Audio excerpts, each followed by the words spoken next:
welcome back to Sanela Chain. Thank you so much guys for tuning in. I'm here to update you of what's going to happen on Uzalo from the 14th to the 18th of December 2020 on Monday.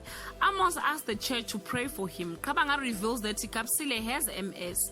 Madongwe wants Nonka to fall pregnant to save her marriage on Tuesday. New winds are blowing Amos away. Kapsile pushes Kabanga close to a breaking point. Nonka's behavior rubs Madongwe the wrong way on Wednesday. Kunzi shocks Mangobo with his next move. Kapsile is made to feel special. Nonka is trapped into marriage counseling on Thursday.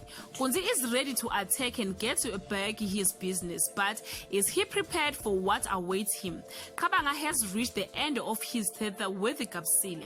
There is no fight left in him. Even though the Mhlongos don't accept Nonka back into the family, Sibonelo is not ready to give up on her just yet on Friday. Kunzi's days in KwaMashu are numbered. Kapsile will not let MS wear her down, and Nonka finally takes a decision she should have made a long time ago. Guys, this is all I have for today. You can leave your comment below and share your thought. Bye.